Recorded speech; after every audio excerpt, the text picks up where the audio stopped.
Hey everybody, I'm JD, aka Ragin Cajun Comics. Thank you for tuning in and hanging out with us and just chilling and geeking out. Today I have a great community member, a brother that I have to say is, I always say, one of the best voices in the community. And he always laughs when I say it, but I truly mean it. Just hearing his voice is just like listening to radio, and you could just listen to it without seeing his face, and I would be entertained.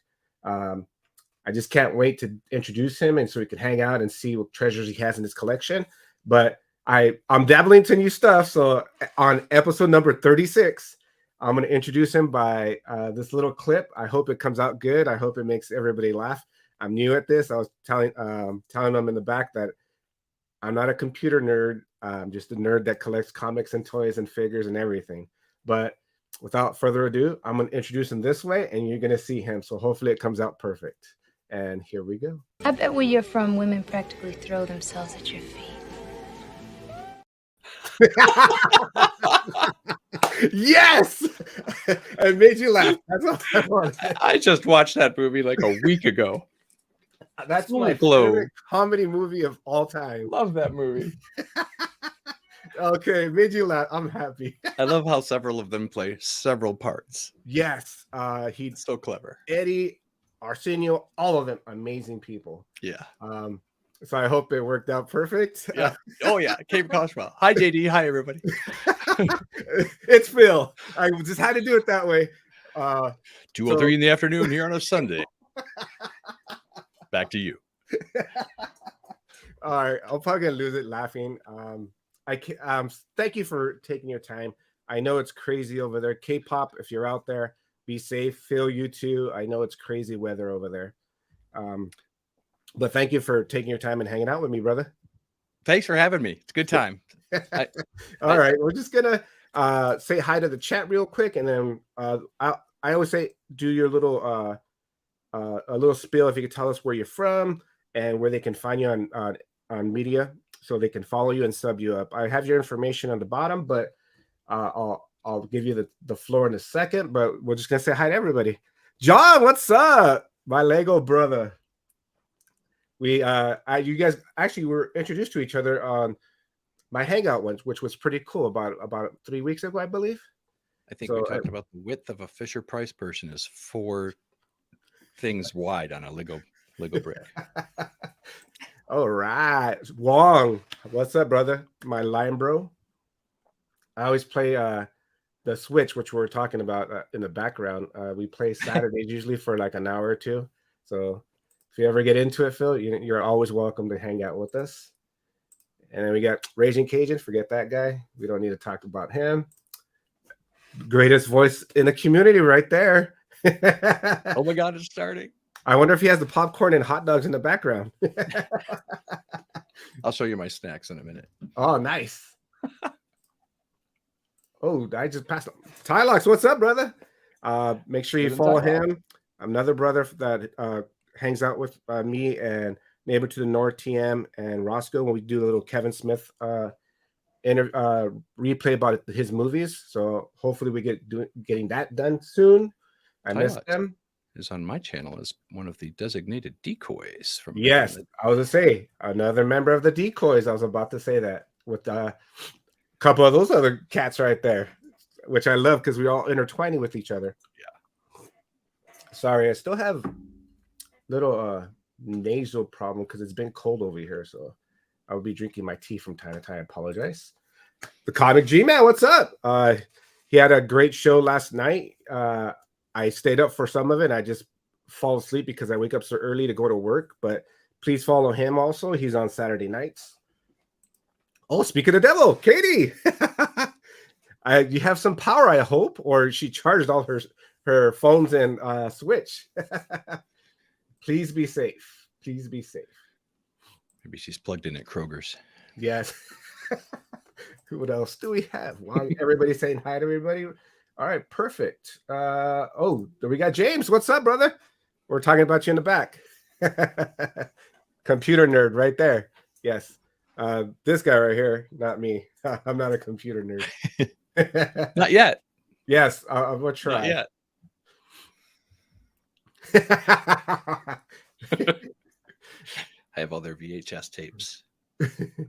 And I think that's everybody right now. Let's jump in. Oh no, I take it back. Candace, Lego girl, my Disney buddy. Thank you for stopping by, Rudy. Hey, Rudy. Rudy Teddigwee. Yes. All right. Oh, the lovely Sheena. Hi. Sheena. Thanks for jumping in here and hanging out with us. Oh boy, Trev, what's up? What's up, brother? Thanks for dropping by. All right, I think that's everybody right now. If I missed you, I'll try to highlight you and say hi to you guys. Thank you for stopping by and hanging out with this.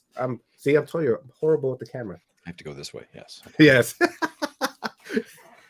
So, Phil, if before we start to see your lovely treasures in your collection, that sounds. You like that? That sounds wrong. Yes.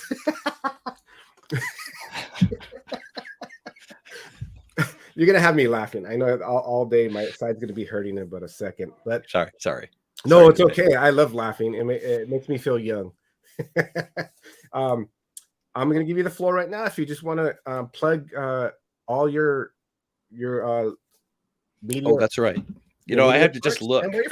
I have to look to see where my media is. I know I'm at Phil's Treehouse, but there's an underscore in there. There you go. Phil's _ Treehouse is where you can find me on Instagram. And if you can find me there, then you will find links to my YouTube channel. I used to be called Comics Talk Weekly. But people said, Phil, enough weekly content already. And it was just running me ragged. That's a joke for people who don't know. That just sat there and did nothing with my channel. Very little with my channel. Anyway, so I decided to take the pressure off, and I decided to use the fact that I'm selling my home and moving as kind of take that time to be a hiatus and come back under the name Phil's Treehouse. And after talking to some folks, I came up with the name Phil's Treehouse. I was thinking about making it like a clubhouse, but clubhouse in my mind means membership, which means that also that you might not be a member. And I want people to all feel welcome. So I went with Treehouse. And I still have some ideas swarming around in my head about what's going to go on, but I have big plans for that. So come join me at Phil's Treehouse if you haven't already. Anyway, I guess that's really where I'm at. YouTube, and usually when it comes to YouTube, until next month when I hope to be finalizing my move, you'll just find me in the audience of all these other great people that everybody probably familiar with, and certainly are in the audience right now. So, yes, definitely. So come find me there at everybody else's show. Anything else? That's it. And okay. Right that's the perfect pledge. You have to keep me on track, please. Yeah. I'll have a description about him if you don't follow this man. I don't know why you don't. He's everywhere. He's a great guy. So please follow him. Yeah. Also, I'd like to mention that there's a special on Soylent in aisle 7. Yes. Thank you. That's why we have the intro for him.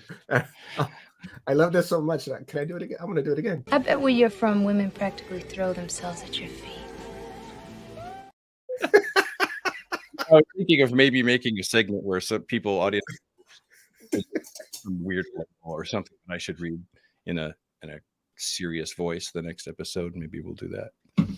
Anyway. I'm making myself cry. But yeah, Phil, I'm gonna love going into this journey to get to know you even better. I know certain things that you collect. I've seen you open some stuff. I'm gonna let you probably show that off if you do have it. If not, we'll just talk about it. Okay. But it's gonna be cool. The floor is yours, my friend, and let's start with what wonderful treasures you have. Well, I was thinking about this, and obviously the community, it's comic books that have brought us together usually. Yes. And I was thinking about this over the last week or so, and what is it that brought me to comics? And it was a joy of reading. And so I even went back and it's like, okay, why did I start enjoying reading?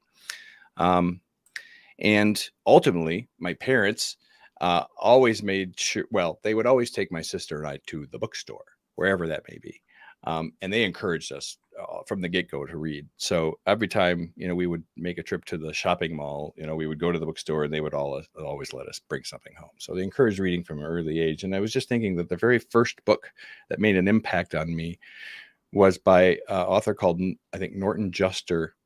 Okay. but that was ultimately, it was also illustrated, but this was the first what I would call grown-up sized book, but they was a sneaky thing, and I was just reading it. I just ordered a copy again on Amazon. The book is called The Phantom Tollbooth by Norton Juster, illustrated by Pulitzer Prize winning comic book artist. I shouldn't say comic book artist, comic artist Jules Pfeiffer.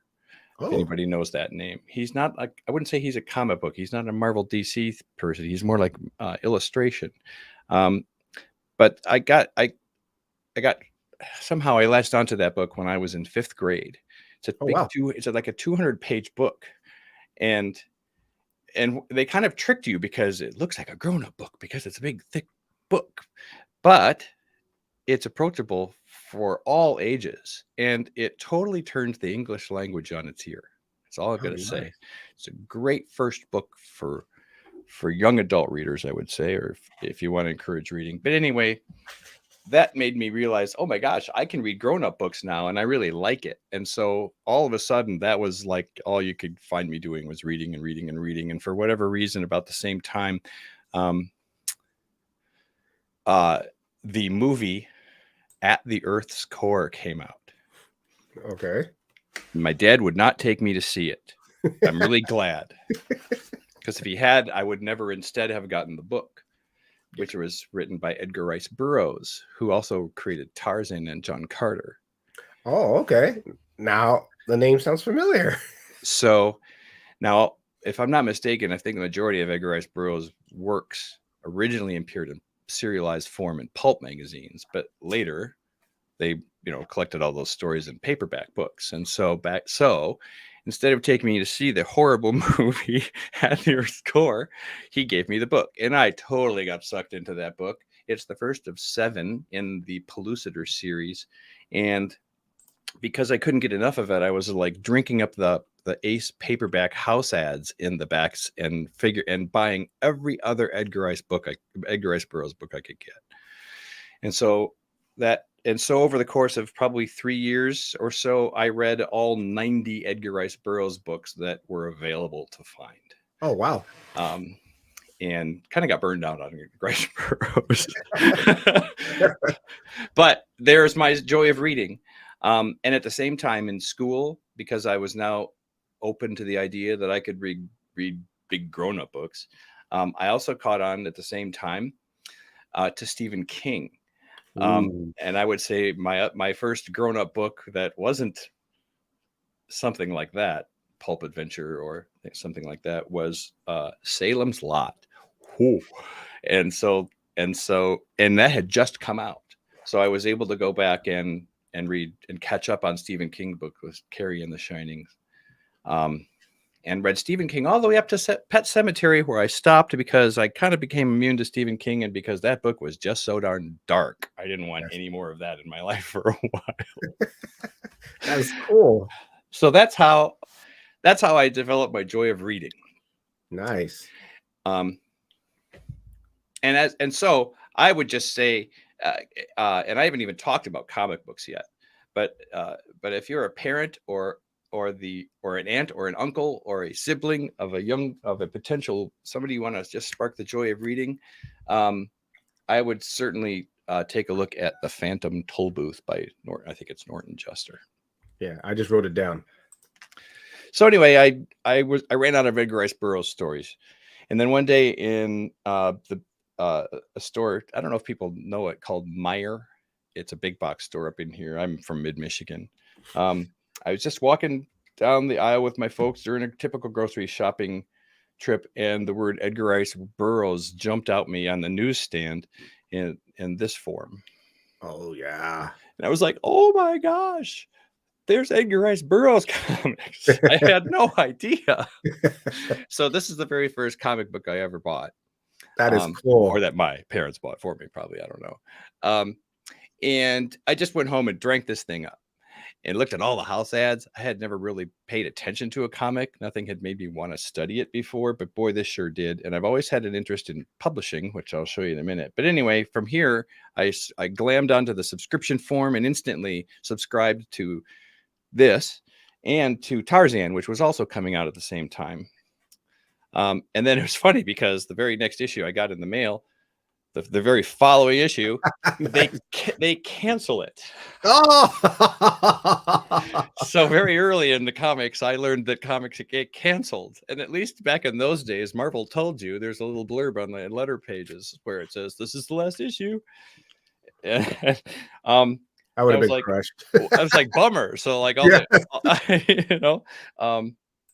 and Tarzan was not long to follow. I think he got canceled too. But what was weird is back in the day, this was kind of interesting. There must have been like a fan uprising or something, because there was a letter campaign and they brought John Carter back for even more issues. And this went on to issue. Nice. This is 25, and it went on to issue 28. Anyway, so that was my first. So John Carter, Warlord of Mars, was what I would consider to be my entry into comics. But this is back in the day where there's no internet. So the only source of comic book news that you had was from within the comic books themselves, the house ads, or the ads like that Mile High Comics back in the day. Oh, look, here's a list of here's this minuscule, tiny list of all the comics back issues we're going to sell. I remember back in the day, I could buy X-Men 94 back issue for $30 out of those house ads. So it was through those house ads and through those other ads that I learned about the world of comics, but in that case, Marvel Comics. But and I started going back issue hunting, and Spider-Man became my first non-Edgar Rice Burroughs character that I started liking. And back in the day, there were only like 3 Spider-Man titles: ASM, Yes, Marvel Tales, which reprinted Spider-Man, ASM. Yes, and Marvel Team Up. This is the first issue of Marvel Team Up, where every month you get to meet a different Spider-Man teams up with somebody different, right? Yeah. Every month. And so this was a great introduction of variety of Marvel heroes and villains. Every month, all I had to do was buy this, and I could learn all about Marvel comic characters, which then made me want to go buy even more Marvel comics. But Marvel Team Up was one of the first books that I tried to go out and actively get every issue of. That is sick. Those pictures are the early ones are amazing. Every cover is just beautiful. Yeah. And I got lucky. This is just a nostalgia buy. This is in not great condition, but it was like $20 on the wall of my LCS. How do I not pass that? Yes. And then another one, and this was really a hot title back in the day and has kind of warmed back up again. But I think it was just that it's an odd book, all told, that made me want to get it, and that made it be hot back then. Oh yeah. And because it had Spider-Man in it, who I was also enjoying. So I went, this was a back issue. Now, by the way, none of these issues that I'm showing you are the original copies that I bought. I have come and gone from several collections in my life. So these are just kind of some favorites that I wanted to get. That's what I was gonna ask. If you actually have any from like your childhood or anything. Like I know it would be beat up because you read it so much. Brian, what's up? We had a couple of people say hi. John came in. What's up, John? And hey, Brian. We saw a Real Rude also. Oh, cool. You want to say hi to him? Thanks for dropping by. I just sent some AOKs out to folks with books that exploded after I sent them out. Like the first Robin, I think, is something I just got. Nice. But that just popped in my head right now. Did you keep any one of your books that you had? I did not. I've had probably 4 or 5 collections over the years, because I sold them because of girls, or I sold them because I'm moving, or they got damaged in floods, or that yeah. kind of thing. Damn. Now the collection I have right now, which I have severely thinned down, I've had since 2011, specifically August 2011, when the new 52 started and Miles Morales debuted. Nice. Both of those things are what brought me back into. Oh yes, both of those are what brought me back into comics this time around. I'm looking at the Ken Griffey Jr. card right now. Oh, yeah, that's right. Now I do have something. It's not comic book, but I do have something from my youth those days. Remember I said I had a love of publishing. Yes. In high school, my friends and I got together and we put together a zine. We published a zine called Dimensions 2. Nice. This is the first issue. This is such a collector's item. It's a one of a kind. I claimed it. And my mom punched holes in the top for her filing cabinet. Oh, you gotta love moms. Not only did we solicit for writers that we, around, but it has a centerfold from a local artist, a high school local artist. Oh, that's good though. It had an ad on the back from the local hobby shop. Nice. And I don't know what. Oh, I think in exchange for this ad, they put this in their store. So we really did sell a few copies. You had advertisement too. You guys are ahead of your time. Well, but here's the thing: is because in this issue of the Comic Reader, whoa, we placed an ad for that magazine. Nice. And let's see. Here's the ad for that magazine. Oh, hell yeah, that's cool. So that was what we were doing before the internet. This is the only place, well, one of like 3 news sources. This, the Comic Buyer's Guide, and the Comics Journal probably were the only comic books the only magazines I was aware of where you could get your comic book news. So that is badass. So thanks to my mom for saving those, because those would have been lost to time. Living the life at the office. Everybody's loving that. Hell yeah, that is super cool. Also from my younger days. Yes. See, those remind me of my brother. Like he would read ROM and Micronauts. He would tell me about it when I was a kid. That and Speed Racer. Oh. So I picked those up because of him. I feel like I missed a lot of the cartoons that are popular with folks, because in the 90s when all the X-Men stuff was coming out, I was not doing that. I was not aware of those. And so I missed a lot of popular culture for a while. But when it comes to Speed Racer, that used to be play as we were getting ready for school in the mornings. So we would be watching Speed Racer, and my favorite part was when you hit the button and that makes the car jump. Yes.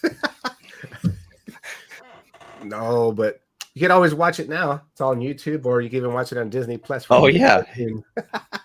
I always say we're never too old to watch stuff. Though I'm afraid, because sometimes I don't like to watch it because it doesn't hold up, and I prefer to have the fond memory of it. So that is true. Tread a little lightly in some areas. Yes, definitely. I was recently on Spine Ticks again, and shout out to Sith for kind of putting me on that show way back in the day, because if I don't think I'd been on there, I wouldn't have met near the folks that I have met now. So thanks for that. But recently on Spine Ticks, I showed these again. Speaking of Howard the Duck, he also had a black and white magazine. This is issue 1. Oh, nice. But I wrote a letter to, Oh, now I remember. Yes. And my letter is in issue 3. And this was kind of interesting because I didn't realize my letter had been printed until a few years later. I was still in high school, but I was like and I worked on the school paper. And that let me kind of walk around outside of class and talk to teachers and students wherever I needed. So I went over, I talked to a teacher that I had several years ago for something on the paper. And she mentioned that she had a student had that in her class. And here's a sign of the times. My name and address are published in this. Back in the day, if you don't want to know where I lived in high school, take a picture as a historical monument. Then, anyway, now you can go visit where he lived before. That's right there. I'm gonna look for that book and take a picture of. No, I want your autograph. Like, I'm gonna be like, I know this guy. Yeah, all right. Well, I got another one too. I didn't bring it today, but I published a Playboy party joke too. So I remember that one. I'll sign that issue if you'd like. Sadly, that's the issue that Raquel Welch is on the cover. Oh, anyway, so it was my teacher that brought my attention to it. One of her students said, "Hey, this guy lives in Grand Ledge. Do you know him?" That's the town I lived in. And she was like, "That's a student of mine." And she remembered enough that when she saw me a few years later, she brought it up. Question from the chat. What's Yes. your favorite story? Well, I'll jump right to that then. Well, I have several, but one that I've really been wanting to kind of go back and revisit, and one that I don't think gets a fair shake. Although I could be wrong. I'm Oh, Robert has that book. I'll hold those up. Oh, really? The third issue of Howard the Duck magazine? Well, okay, on the letter page, I'm in the far right column down near the bottom. Nice. One of my favorite stories. So I wish somebody could explain this to me, and maybe I get the feeling the Sentry has kind of a bad name. Yeah. Okay. That makes me sad, but I lost track of the Sentry. So maybe it was what has happened since then. But one of my very, very favorite all-time titles is this one. I love that cover. And here are the others that go with that. Mm-hmm. But maybe it's when I read these. I read these as they were coming out. And my wife and I had just moved to Key West, Florida, where we found employment. And that sounds really romantic and stuff. But if you've ever looked at a map, you're really, really, really isolated. If you live in Key West, you are out in the middle of nowhere. Mm-hmm. And so there was kind of a lonely feeling that came with that. But one of the things that kind of, I don't know, helped, only look back on, was that the island had a comic shop. It was poorly run. I doubt they offered a pull list. I doubt they could have told you anything they had in stock. But but they were carrying the Sentry books as they came out. And I'm, for those who weren't around when the Sentry books came out, and I had been away from comics, by the way. So Sentry kind of brought me back into comics, along with a few other titles that I brought here. But Sentry was marketed as a long forgotten Marvel character that Stan Lee had created, I think, or that had been created back in the early days, that they had totally forgotten about it and unearthed in a filing cabinet. And so they were finally going to release the story of the Sentry. How could they have forgotten this character? And that ties into this actual storyline of the Sentry. Well, the reason they forgot the character is because Reed Richards made the world forget the Sentry existed. That's the punchline. Yeah. And that's kind of right. Yeah. And that's all I'll say. But that first iteration, that 5-issue story arc, and there were I think 5 one-shots where they're going and he's visiting the X-Men and the Hulk, and just kind of blew me away. Nice. The way that was told. And I realized, and I'll pull up another favorite story here. I realized that I have kind of, well, 2 others that I have I have a joy for similar stories. The Sentry is a story about a man who forgot he was what it really is. Mm-hmm. And another favorite story of mine is Miracle Man, which is very much the same. This is being reprinted now by Marvel, yes. Of course. And Gaiman has been allowed to finally finish the story he started so long ago. But that's another story about someone who doesn't realize that he's a superhero. This is a take on Captain Marvel, by the way. I don't know. See, I need to get that. I never read it. I'm sad that I didn't, and I need to. I just bought Marvel Unlimited, the readable thing. I think that's what it's called. So I got to read that. I should say DC's Captain Marvel. But yeah, I was gonna say, but for the Century, I read part of it, and this one I need to pick up because I know I can find it in my LCS. So anyway, there's 2 books that I kind of realized it's about people who realize that they are something else. They didn't realize what they really were until key events in their life. And then to tag off of that, here's another one that's kind of in the same arc, and that once again Alan Moore did. Yes. This is 21 and 22, where this is Swamp Thing, a book that was going to be canceled. So they brought this unknown writer Alan Moore in and said, "Well, do whatever you want." So he turned the origin on its ear and brought the book back to life. Marcus. But again, for those who don't know, nice. I can spoil it. Swamp Thing never was Alec Holland. And that's the storyline where it's revealed. Swamp Thing is simply well, back in the day, Swamp Thing is an Earth elemental who thought he was a human. And that's the story arc where you discover that. Oh, nice. Alan Moore said, okay, we're going to take this thing. Alec Holland goes running, flaming into the swamp and comes out as the Swamp Thing. Oh, look, it's Alec Holland as the Swamp Thing. And Alan Moore said, that was never true. Nice. So that's why I like Alec. Spoilers. Yeah, shame on you for not having read that long ago. G-Man's loving you. Oh, shucks. Marcos. That's deep, Phil. You're getting Robert going too. I'm pulling some stuff out of order here, but another book that this never got the attention I thought it deserved. It blew my mind back in the day. This was well, most people would think this was published as a Marvel. I think they called it the Marvel graphic novel series, and I think it was number 13. I don't have it with me. It's a almost purely white cover. It's called Starstruck by Elaine Lee and Michael. Oh, I'm going to forget the name now. Anyway, here's the book. After the graphic novel, it became a 6-issue miniseries from Marvel, and it's just crazy stuff. This used to be a stage play. And really? And the creator, Elaine Lee, they made up costumes and everything, and it was a musical. It's a crazy musical back in the day. I didn't realize that when I bought the book. I have since discovered that Starstruck really first appeared in Heavy Metal magazine. So I went back and found that. Oh, nice. This was kind of another formative book that kind of pushed some boundaries for me, especially coming from Marvel Comics.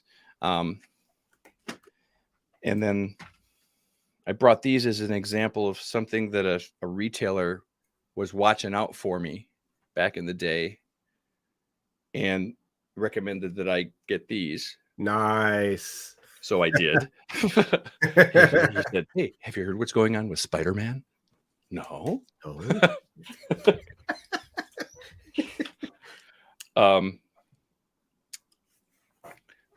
You have now seen all I would consider to be my older formative books. You have me like writing stuff down so I have things to read. Well, I'm loving it. I still have a little stack here. Even G-Man's been sending me DMs on things to check out and read, which I love. Shout out to you, brother. I would say also that fairly early on, I was made very aware of indie comics, and I'm so glad. I live in a college town, and so my comic shop was on the college campus, and so when little old middle school, high school me would go to the comic shop where all the college kids go. So I can see what the cool college kids are reading and what's popular there. That was really, I'm so glad I had that opportunity early. So that's how I found out about Miracle Man. I was buying Miracle Man off the rack. And I should say too that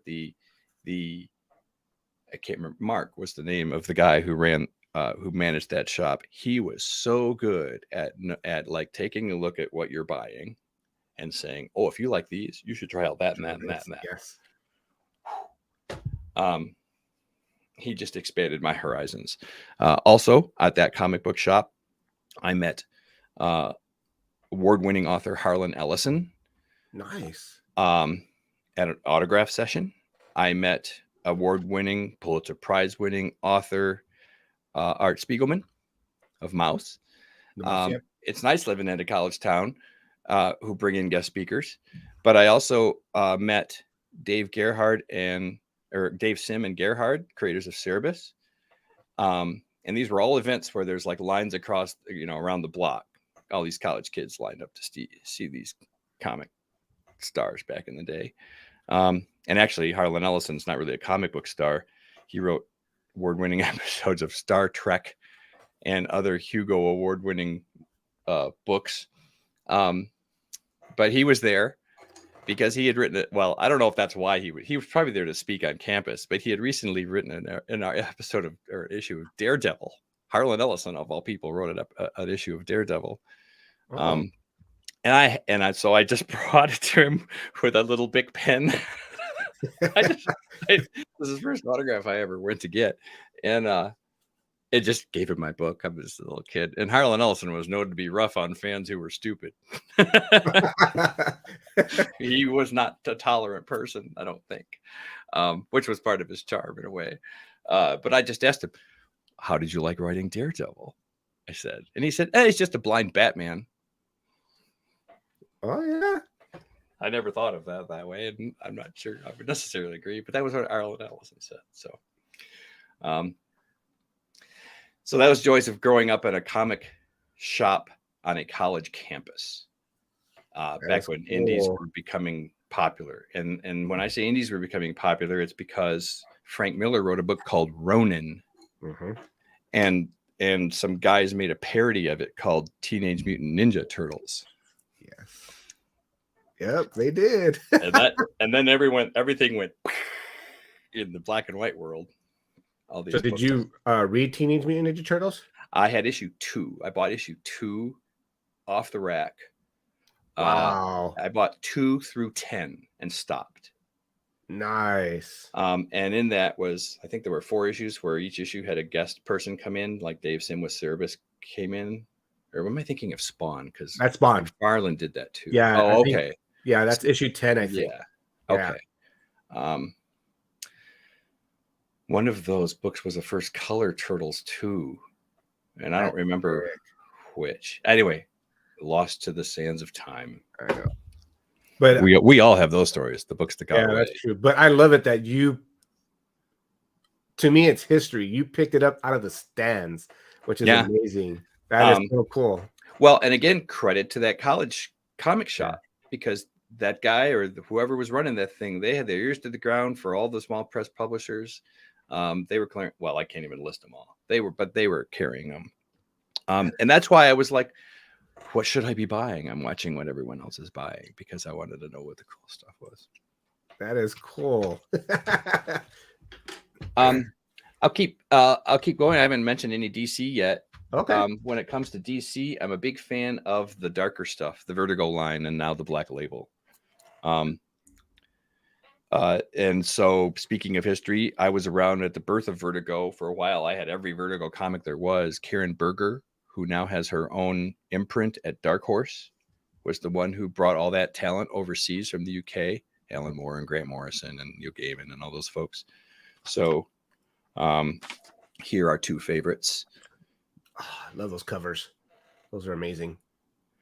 And it was really, honestly, it was Swamp Thing who really opened the door for, I think, a lot of that. Yes. So kudos to Alan Moore. Speaking of Key West, when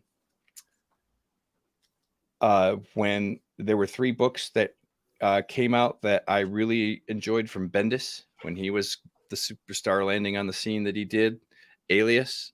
I don't think I've ever seen women's dialogue the way I've seen in this book, and I love it. My wife read this series and laughed out loud at a lot of stuff. Ultimate Spider-Man #1 just got this off the wall at my local shop. Had this back in the day, and I've always had a fond memory of this because, you know, even back in this was the year 2000, even back in the year 2000, Marvel Comics had been out of control.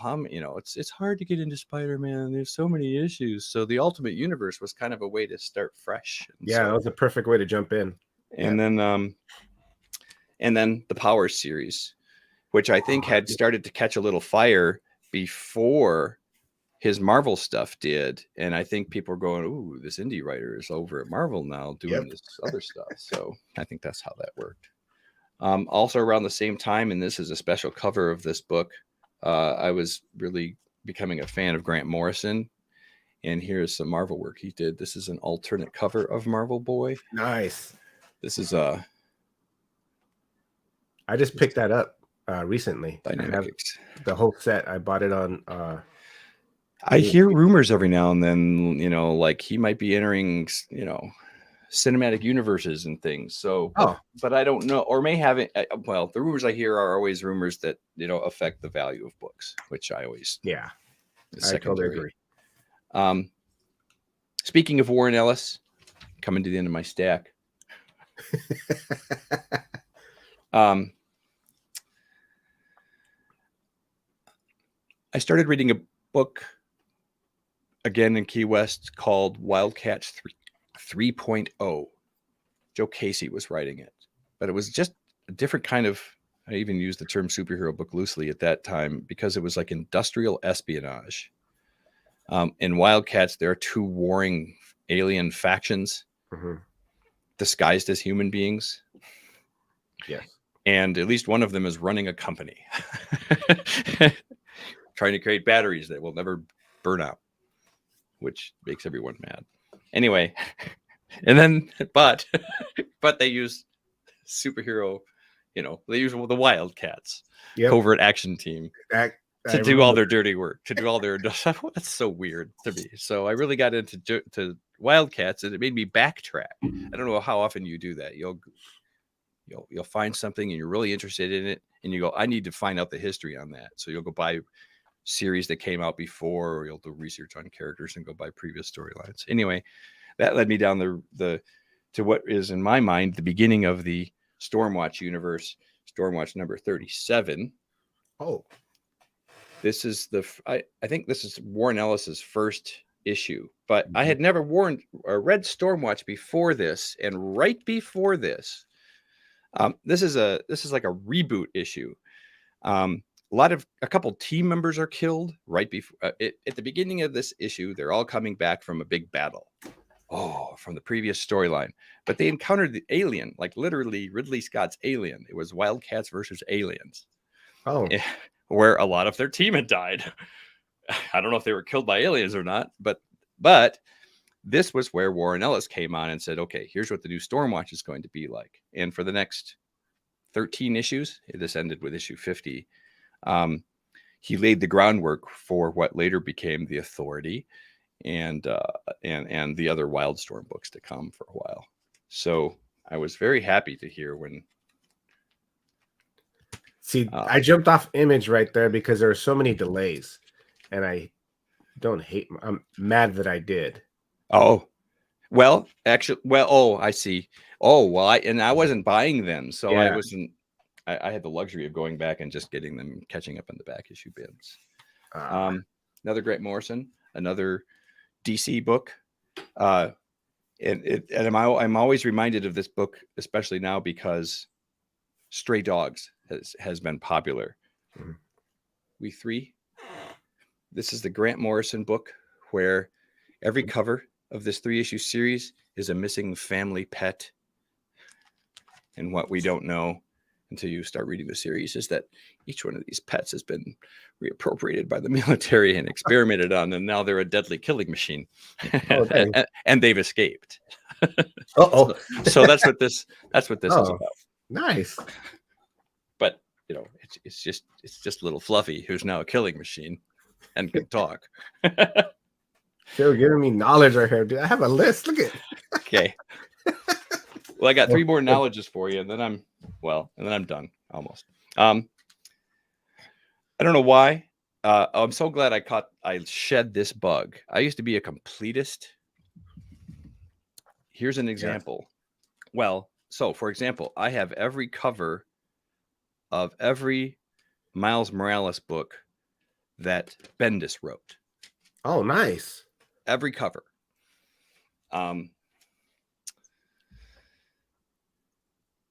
But I can't do that. That's expensive. Got to stop doing that. Yes. Anyway, here's another thing I did that on, though, was this volume of X Factor by Peter David, volume 2. I did that with this, and this is a favorite run of mine, with Madrox being a favorite nice mutant of mine. See, John loves We Three. And it's because I have every cover. There's the other one on the other side. By the way, nice. This is how I store my books. 2 to a bag. It saves on, and in Mylar. It saves on Mylar. Yeah. And they stack better in a box. They don't all slant. So Webworks Unlimited. I'll end with 2 favorite stories. Alrighty. Here's a weird thing. I have a 9.5 slab. 9 point. Oh, I have a 9.5 slab. Ready? yeah. I think is it. Yeah, I was gonna say, is it the wizard? Oh yeah, that is cool. I only have 3 slabs in my whole life, and this is one of them, which I pre-ordered. I pre-ordered this from Wizard. That is cool. And by the way, the condition of the slab, does that matter? No. Okay. That doesn't. People on eBay aren't going to say, hey, I mean, it's a 9.5. The slab was in crappy shape. But those are harder to find than any other slab because they only made a few. Well, yes, in fact, I just noticed that it says this is number 41 of 50 graded for the Wizard First program. That is cool. So 2 more books that I would highly, highly recommend. The first one just twisted my mind. I have to go back and read it again, and I know it's going to twist my mind again. I'm going to want to read it third. Matt Kint's Mind Management. Oh, that's one I've never read. Ridley Scott optioned this story and has since sold that option to another company, but I heard that this is still going to be happening. This is the craziest spy story. I call it science fiction spy story, but I'm not sure if that's the right word for it. There's a whole Mind Management is the name of an organization, and one of the departments in Mind Management is responsible for coming up with print ads that will make people feel a certain way wherever they're published or wherever they're posted. So if I want to make a group of people feel suicidal, I'll put this poster up in a copy shop, and now it's a terrorist event. Oh, that's cool. Weird science fiction stuff. Yeah, and the book begins when a flight lands and everyone on the flight has amnesia. And it's about the reporter who was on the flight and has amnesia. Takes a look at the flight manifest and realizes that one of the passengers is not accounted for. They live. Yes. Oh, I love that movie. I got the steel case of that the other couple months ago. Now you blew James's mind because he's never heard of a 9.5. There's only a few of those because it's that one, and if I'm not mistaken, were there only 2 or 3 titles were made available that way. I think one was I wouldn't even speculate. I don't know what the other ones were. Dude, it's in my head. I just can't remember which one it is. See if you can. Yeah, that is cool. And I'm gonna say that's my first time actually seeing it, and well, not in person, but somebody having it. That is so cool. And then on with another Matt Kent book. This is called Black Badge. This is a very rare, I don't want to say rare cover. Cover price gives it a weird color flag for hard to find. If I want, I could take this off the book and sew it on my shirt. It's a patch. Oh, cool. But it's called Black Badge. This was a 12-issue series about Boy Scouts, but Matt Kent's always into weird spy stuff. This is where they're using children, scouts, and they're teaching them how to be assassins because who would expect a band of kids to come in and like take down the government or whatever? So told only the way Matt Kent can tell. Nice. And this is for K-pop. I don't know if she's still in the audience. I know she likes saying this to me. And I haven't talked about, nor do I have anything to show for my love of women's soccer, specifically the National Women's Soccer League and the U.S. national team. But I just want to say, women kick balls.